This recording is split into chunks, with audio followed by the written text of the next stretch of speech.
Bienvenue, c'est Samir, on est sur TPMY, je suis fatigué.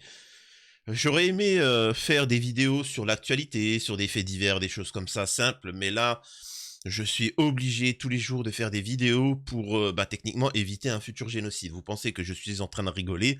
Euh, voilà. C'est comme dans les années 30, quelqu'un qui ferait des vidéos pour essayer d'appeler au calme, sentant venir les camps, les choses comme ça, et que tout le monde rigole, certains ne prennent pas au sérieux, et ainsi de suite. Moi, je suis un petit peu dans ce rôle-là. Bref. On va parler de Fabrice Divisio qui a été déclaré, c'est bon, hein, il a l'étiquette Dieudo et c'est pour ça qu'il à l'heure actuelle n'est plus invité sur TPMP. Est-ce que vous voyez Divisio sur TPMP? Non. Pourquoi? Parce que Fabrice Divisio, en tant que catholique, on ne peut pas le traiter d'islamiste ou je ne sais quoi. Et j'ai déjà fait une vidéo pour vous expliquer que tous ces termes étaient volontairement flou. Je vous ai posé des questions et je vous avais dit que pour pouvoir génocider une population, on rend la chose floue. On combat l'islamisme. On combat l'islam politique. Alors on m'a dit c'est l'islam. On m'a dit t'es idiot. Alors tout le monde m'a dit c'est on combat l'islam radical. Oui, mais c'est quoi l'islam radical? Allez, deuxième question. Vous ne serez dans l'incapacité de répondre et la finalité de votre réponse reviendra à dire que ce sont des musulmans. Bah l'islam radical, c'est ceux qui appliquent le Coran. Bah tous les musulmans appliquent le Coran. Eh bah tous les musulmans sont radicaux, donc tous les musulmans sont des islamistes et tous les musulmans iront dans les camps.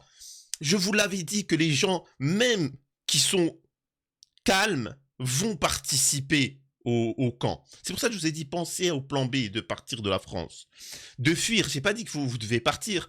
Le moment où ils votent une loi pour faire des camps, partez.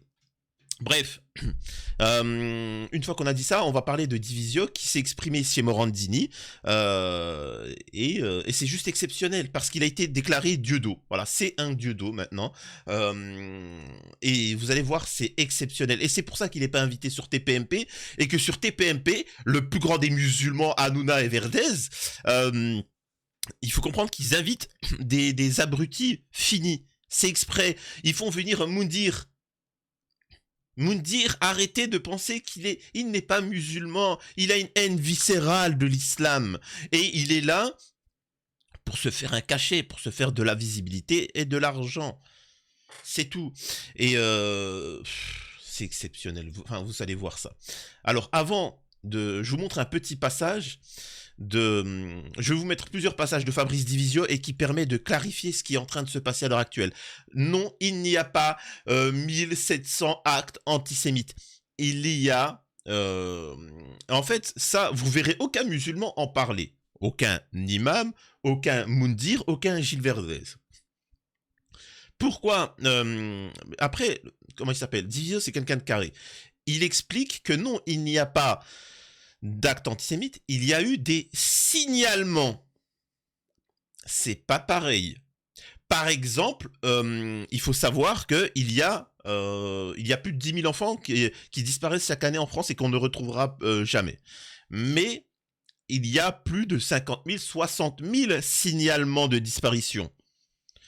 Tu retrouves plus ton enfant? Allô, la police? Il va au commissariat? Oui, bonjour, mon enfant il a disparu. Non, en fait, c'était le grand frère qui l'avait ramené, qu'il est parti le ramener au tacos du coin, et ils ont mangé, mais la mère, elle n'était pas au courant, elle s'est inquiétée. C'est un signalement. L'enfant, au final, il a été retrouvé. Vous voyez ce que je veux dire? C'est ça un signalement. Moi, je peux aller demain dire oui, on m'a agressé parce que juif. C'est un signalement. Si ça n'est pas avéré ou autre, etc., ça se trouve, vous voyez ce que je veux dire? Donc, écoutons ce passage de Divisio, et il faudra soutenir Fabrice, hein, parce que tout simplement, il va être dans la merde. Hein. On vous connaît, Maître Divisio, là vous faites un comeback un peu minable sur l'antisémitisme, c'est assez ridicule. Vous avez fait l'objet de plusieurs signalements de la part de l'Ordre des avocats, vous êtes toujours à la limite de la ligne rouge, là vous l'avez une nouvelle fois franchi, donc les auditeurs apprécieront votre combat. Je l'ai franchi comment, monsieur? Qui est assez minable. Je l'ai franchi vous permettez Et là, et c'est ce que j'apprécie, et c'est ce qu'on a apprécié avec Fabrice Divisio, c'est que c'est quelqu'un de carré. C'est comme si moi, demain, un policier venait et vous disiez, j'aimerais vous faire une révélation. Samir, il est fiché S. Par exemple, je sais pas, j'ai une bêtise, tu vois. Vous allez dire, ah bon, mon youtubeur préféré, il est fiché S? Ouais, d'accord, attendez les gars. Pourquoi je serais fiché S? Je comprends pas. Ben, tu l'es. Oui, mais pourquoi? Explique-moi pourquoi. Parce qu'en fait, tu éveilles les gens à la liberté et tu dénonces un peu toute cette corruption là, voilà, vous aussi vous entendez ça, vous allez dire quoi? Ah ben, je peux moi aussi l'être. Je peux être fiché S, s'il vous plaît. Vous voyez ce que je veux dire? Faut expliquer le pourquoi.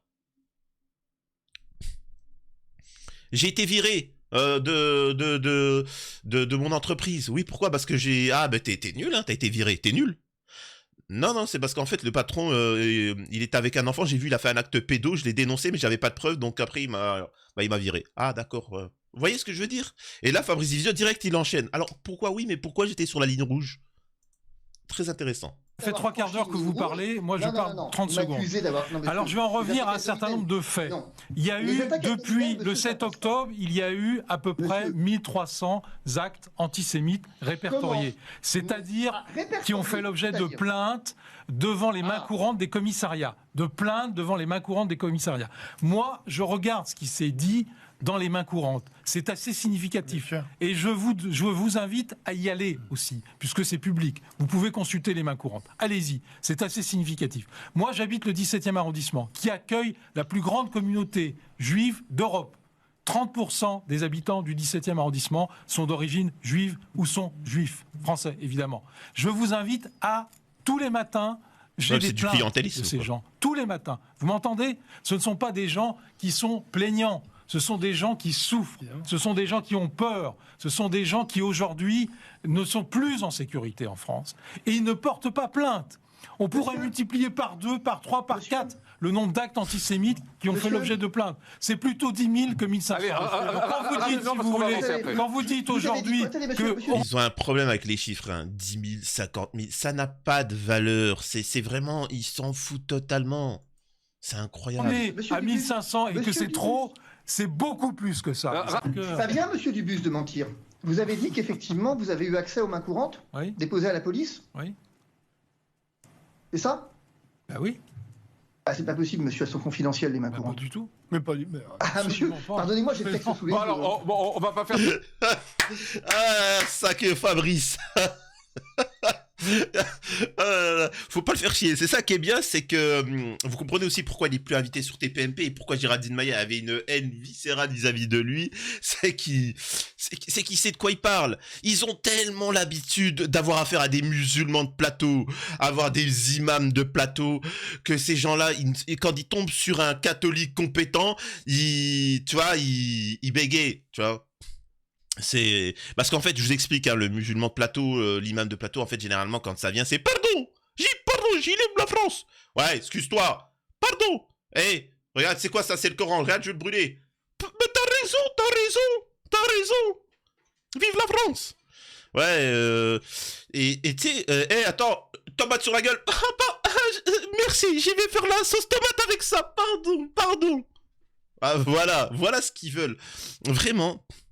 Le système, ils veulent absolument que les musulmans, les maghrébins, ceux qui ont grandi, et les Renois aussi, hein, les noirs, mais pas forcément musulmans, hein, ils ont une vision et ils vous montrent ce que c'est. C'est pour ça il y en a qui comprennent pas.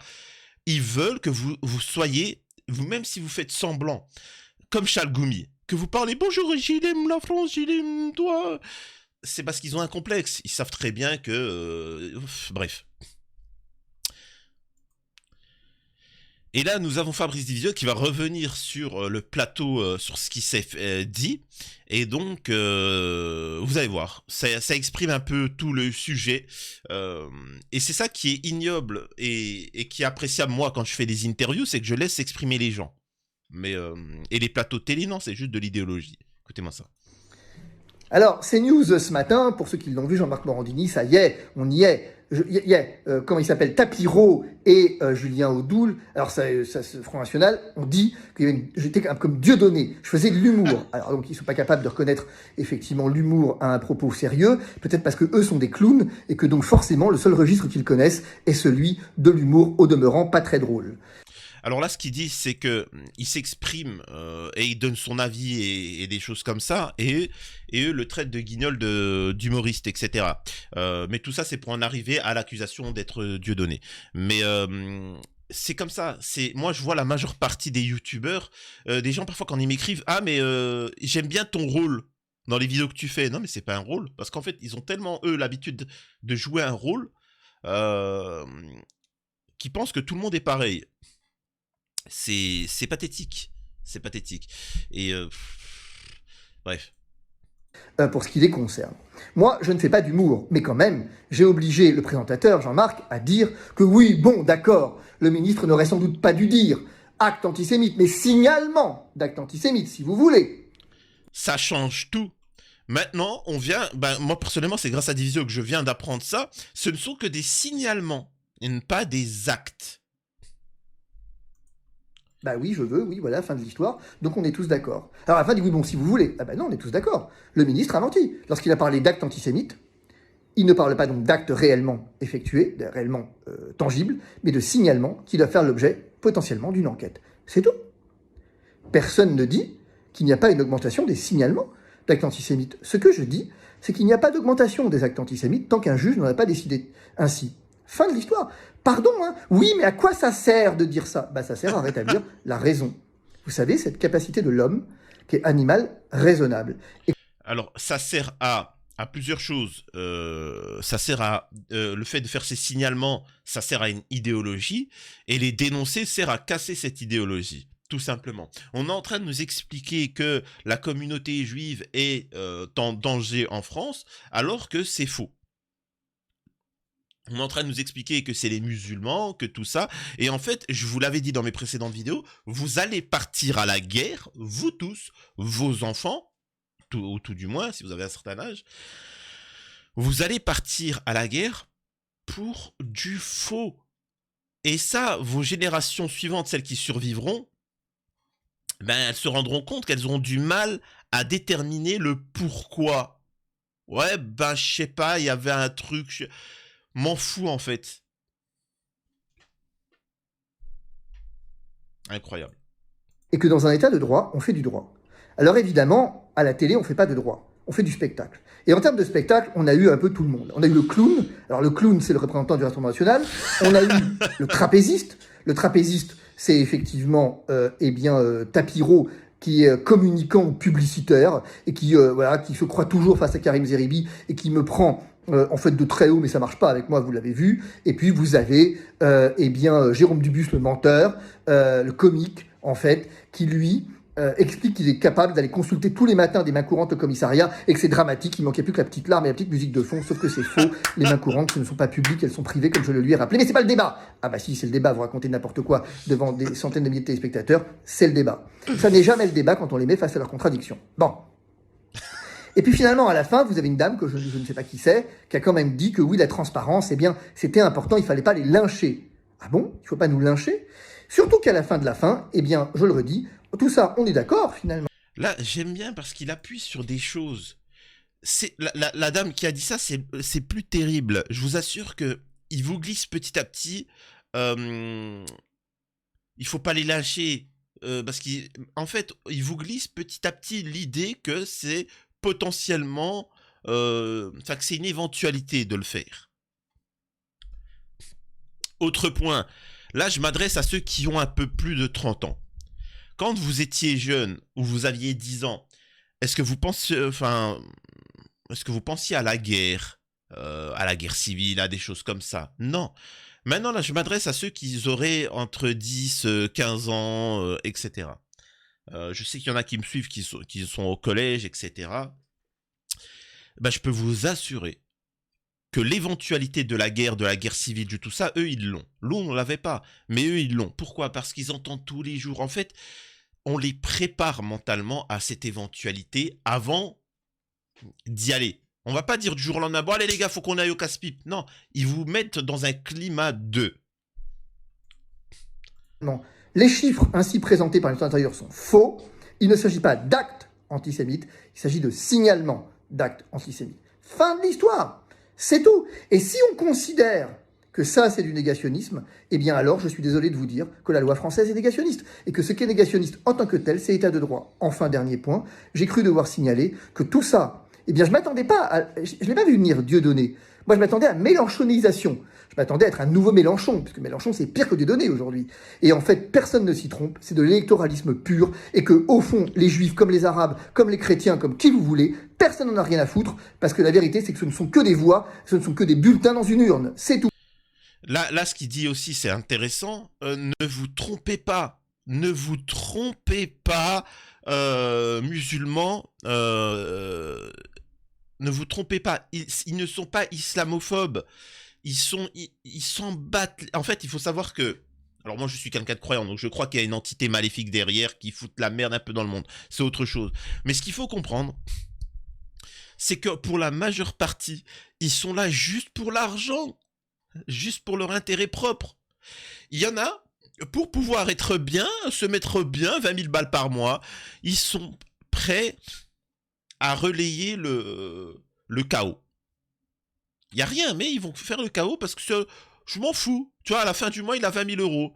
Ce qui veut dire que ça va partir en guerre civile, ça va créer des tensions, il va ostraciser une communauté, et ainsi de suite. Il s'en fout, lui, tant qu'il a son argent. Ça aurait très bien pu être des bouddhistes, ça aurait très bien pu être des catholiques. Les catholiques, ça a déjà été fait. Si vous connaissez l'histoire de la France, les catholiques, on les a déjà défoncés. Les musulmans, là, on les défonce. N'importe qui, mais la population, regardez les gilets jaunes. Les gilets jaunes, quand ils ont commencé à manifester, ils demandaient juste à pouvoir travailler correctement et avoir un salaire décent. Et qu'on arrête de nous taxer comme des malades. Qu'est-ce qui s'est passé ? On les a accusés d'être des néo-nazis. Je vous assure que je vous rappelle, ils nous ont traités de racistes. Et qu'ils allaient déferler dans les quartiers pour faire un génocide. C'est complètement fake. Ensuite, ils ont dit non, ce sont des antisémites. Ce sont des masses islamistes. Et que je me rappelle que les groupes terreaux ont organisé le mouvement des Gilets jaunes. Il y en a qui ont oublié. Mais moi, je me rappelle dans les médias quand ils avaient dit ça. Sauf que non, tu peux pas, parce que là, il y avait des millions. Ils ont tout. En fait, ils s'en foutent de ce qu'ils disent. L'important, c'est pouvoir, eux, conserver leur pouvoir. C'est tout. Tout. Bah oui, mais pas pour moi. Je suis désolé. Que, à force de dire antisémitisme partout, eh ben, finalement, on est en train de banaliser cette violence inadmissible, et que par ailleurs, on est en train de tenir pour responsable, à mot à peine couvert, l'islam. Alors oui, on a dit l'islamisme, mais fesses derrière, on voit bien que ce qui est en train d'être en cause, c'est l'islam, et fin de l'histoire, et qu'on est obligé de dire islamisme. Parce que bon, quand même, ce serait trop gros. Voilà. Mais en tout cas, prendre des leçons de démocratie et de tolérance, et comme il a dit, de ne pas, il a dit quoi de pas fustiger, ce qu'il a dit, enfin bref, de la part du Rassemblement national, je trouve ça absolument extraordinaire. Mais bref. Et ça, en fait, ce qu'il veut dire par là, c'est que ça le fait rire que des mecs qui ont des choses à se faire pardonner, ceux qui font partie d'extrême droite, ceux qui ont fait des dingueries, et qui accusent lui d'antisémitisme, tout ça, ça le fait rire. Et moi, ça me fait penser à mon prof, Vincent, originaire, un Italien. Et il avait un problème avec l'antisémitisme. Je vous assure qu'il avait un problème. Et il faisait des sous-entendus à longueur de journée par rapport à moi. Et pour vous, en fait, ça vous permet je m'en rappelle très bien. Pour ceux qui étaient dans ma classe, s'il y en a qui me suivent sur la chaîne, je m'en rappelle, il arrêtait pas de faire des sous-entendus. En résumé, que je serais antisémite. Pourquoi ? Rien. Je n'ai jamais laissé rien paraître. Mais parce que musulman, parce que d'origine maghrébine, enfin, voilà. Alors que lui est italien. Et je m'en rappelle, et je vous assure, regardez, hein, pour vous montrer comment c'est. Et je me rappelle qu'il y avait un F de souche, un français de souche, un machin, quoi, normal. Il y a un corbeau qui s'est mis sur la fenêtre. Et il a pris son stylo, il l'a jeté, dégage sale. Bip! Là, c'est de l'antisémitisme, tu vois. Point. Il a regardé, il a rien dit, le prof. Et la fois suivante où il a fait un sous-entendu, je lui ai dit, écoutez, monsieur Nanana, Vincent c'est son prénom, mais monsieur Nanana, juste, alors c'est faux ce que je vais dire, hein, mon grand-père s'est battu contre l'armée française, pas contre Matrin, pas contre les Allemands, mais pendant la colonisation. Je lui ai dit, écoute, moi, vu que je suis d'origine algérienne, on était plutôt du côté de ceux qui combattaient l'armée allemande, alors que toi, tes ancêtres, vu que tu étais italien, ils participaient à ce génocide et à la Seconde Guerre mondiale du côté de l'Allemagne. Donc, monsieur Nanana, parce qu'il était d'origine italienne, si t'as des choses à te faire pardonner dans ta famille parce que vous avez foutu je sais pas combien de personnes dans les trains, c'est une chose. Mais n'essayez pas de me mettre ça sur le dos, ok? Je me rappelle, j'avais dit ça en plein milieu de la classe. Et il savait pas quoi répondre. Tu voyais qu'il avait les nerfs. Bref. Avant de vous faire écouter la suite, j'oubliais de vous dire, s'il vous plaît, est-ce que vous pouvez laisser un commentaire pour le référencement de la vidéo, un like, et aussi de vous abonner. Vérifiez que vous êtes bel et bien abonné. Essayons d'atteindre les 30 000 abonnés pour le nouvel an. Donc voilà. Et on poursuit là ça. Moi je trouve Fabrice Division, j'aime bien, c'est qu'il est pertinent et drôle. Donc voilà, bon ça on s'en fout. Ça, il revient en fait sur son débat. Division, je n'ai pas de passé à faire oublier, monsieur Odoul. Et votre parti aussi. Je comprends que vous en fassiez des tonnes. Je ne suis pas un humoriste. Moi, la souffrance des gens ne me fait pas rire. Julien Odoul, malheureusement maître, vous êtes suivi et vous avez de l'audience. Quand vous faites un amalgame entre musulmans et islamistes, vous jetez de l'huile sur le feu. Quand l'hôpital se fout de la charité, ça donne ça. Alors non, justement, c'est un monde où en tant que croyant, nous on considère qu'à la fin des temps, il y aura une inversion des valeurs, que le mal sera vu comme le bien, et le bien sera vu comme le mal. Là, on tombe sur Fabrice Divisio en le traitant techniquement d'islamophobe. Parce qu'il a dit que l'islamisme, c'est pareil que l'islam. Mais il a totalement raison. Il sait très bien ce qu'il dit, et c'est véridique. C'est-à-dire qu'ils nous mettent derrière ces termes islamistes, islam radical, fondamentaliste. Mais tout musulman vise à être fondamentaliste. Fondamentaliste, c'est ceux qui reviennent au fondement d'une chose. Tout musulman veulent en revenir au Coran et à la Sunna. Tous. Et c'est justement les extrémistes qui s'éloignent de ces éléments pour en arriver à justifier leur extrême. Bref, ça c'est une chose encore, c'est un autre débat. Mais Fabrice Divisio explique bien que l'islamo-gauchisme, l'islam politique, l'islamisme, les radicaux, machin, etc., c'est derrière, en fait, c'est la définition du musulman. Et on paye des gens, des faux musulmans pour lutter contre ça, mais en fait on lutte contre l'islam. On lutte contre l'islam, et c'est ce qu'il dit Divisio. Divisio, ce qu'il est en train de dire, c'est qu'à l'heure actuelle, on va ostraciser, et même pour aller plus loin, les musulmans. Point. Et c'est pour ça qu'il pose problème, Fabrice Divisio, c'est qu'il est catholique. C'est un fervent catholique et on ne peut pas l'accuser d'être un islamiste ou autre, etc. Et surtout aussi, disons qu'il il en a une grosse de paire, tu vois, contrairement à Moundir.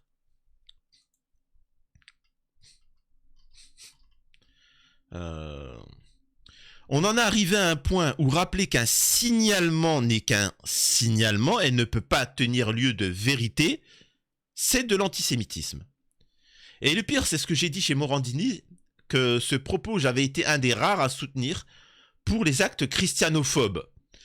Et le pire encore, c'est que tout le monde était d'accord pour dire qu'il ne s'agissait que de signalement. Mais c'était pareil pour eux. Donc voilà. Très, très intéressant. Et là... Moi, ça me fait rire, parce que il pointe des choses qui sont véridiques. Vous vous rappelez que, honnêtement, Fabrice Divisio a toujours été classé extrême droite. Alors lui, il est apartisan. Les partis politiques, il n'est pas trop fan. Voilà. Mais C'est vrai qu'il était accusé d'être d'extrême droite. Et là, je vois le message. Il n'est pas complotiste, il fait de la politique. Il récupère une partie des voix de l'extrême gauche pour 2024. Division, mais c'était pas l'extrême droite normalement. Après, ça menti pendant le Covid. Il a reçu un mail qui dit « Depuis un certain temps, on vous voyait moins et c'était un soulagement, car vos logorées étaient plutôt pénibles. Vous étiez certainement frustré de ne plus faire votre numéro pathétique sur les plateaux, mais pour votre tour, c'est tout simplement un désastre. Pauvre maître Divisio, vous êtes un tout petit clown triste. Honte à vous. »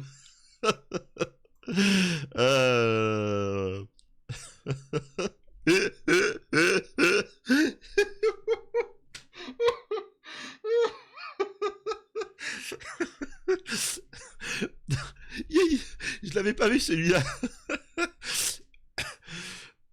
Isabelle Balkany. Seule et unique bonne nouvelle, vous n'êtes pas député et vous ne le serez jamais car vous seriez une honte hystérique pour le Parlement. Fabrice Divier, ce que j'aime bien, c'est que parfois il répond sérieusement et parfois il clash, tu vois. Tiens, il y a Madalton. Tiens, il y a Madalton qui s'en mêle. Oh putain. Oh l'enfoiré. Va me faire chialer, putain. En résumé, en fait, ce qui me fait rire, c'est qu'il y a 2 points. En fait, c'est difficile parfois d'écrire un mot, une phrase qui a plusieurs sens de lecture. Il y a le sens de lecture, toi ta gueule. Et puis tu sais, il y a la dénonciation de... la dénonciation de... Oh mec, Balkany, oh, t'es en tôle, ton mari tôle, vous êtes des délinquants. De quoi tu me mêles? De quoi tu te mêles, tu vois? Et tu... Et pour finir, on va écouter ça. C'est un acte. Je reviens un instant sur Gérald Darmanin et ses chiffres, pour vous démontrer encore qu'il y a une manipulation de ces derniers. Ainsi, il s'agit donc de considérer qu'il y a une augmentation des actes antisémites. Je comprends. Simplement, il y a plusieurs problèmes. Un, qui décide de ce qu'est un acte antisémite? Qui le décide? La justice. La police? Le parquet? Le ministre? L'opinion publique? Les communautés religieuses? Qui le décide? De la même façon, qui décide qu'un acte est raciste? Est-ce que c'est la victime, la police, l'opinion, la communauté religieuse? Qui le décide? Et j'ai un bon exemple à ce sujet. Je me suis toujours battu contre les actes dits de christianophobie. Je me méfie beaucoup de ce mot. Je n'aime pas ça. Je n'aime pas ça, non pas qu'il n'existe pas, mais je me méfie toujours parce que je ne sais pas qui les qualifie de tels. Je tague la porte d'une église. Est-ce que c'est un acte christianophobe ou est-ce que c'est un acte de vandalisme? Je vais aller plus loin.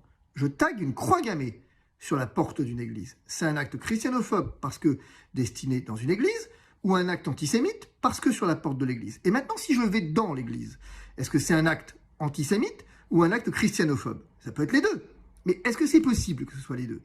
Et vous voyez bien que le droit est une réalité complexe. D'autant que dans mon exemple, eh bien, figurez-vous que ça ne peut pas être un acte antisémite, ni même christianophobe en tant que tel, puisque la croix gammée n'est pas considérée par le parquet dans ses poursuites comme un acte antisémite, et il considère juridiquement qu'il ne peut pas, légalement, poursuivre pour acte antisémite. C'est-à-dire qu'en fait, voici que le parquet, qui a l'autorité de poursuite, considère que c'est pas un acte antisémite, de sorte que le ministère de la Justice considère que c'est pas un acte antisémite. Qu'est-ce que j'aimerais, franchement, qu'est-ce que j'aimerais que Fabrice Divisio arrive sur le plateau de TPMP. Alors là, je vous mens pas, ça serait excellent. Ça serait excellent qu'il arrive sur le plateau de TPMP et qu'il ait... et le fait que ce soit un catholique, et ça, c'est volontaire qu'on vous met pas de catholiques ou de personnes qui sont non musulmanes s'exprimer sur le sujet, appeler à arrêter ce drame qui se passe en Palestine, parce que ça ne... Dites-moi ce que vous en pensez de Fabrice Divisio et de son intervention. Est-ce que vous pensez que... il sera... Enfin, c'est incroyable, quoi. C'est incroyable. Bref. En tout cas, il fallait absolument que je vous partage cette information-là concernant Fabrice Divisio. Donc, n'hésitez pas à laisser un commentaire ce que vous en pensez. On se retrouve une prochaine fois sur la chaîne. Prenez soin de vous. J'aurais presque eu envie de le réinviter, mais non, c'est bon. Fabrice, on l'a déjà assez invité. Maintenant, faut lui donner de la force.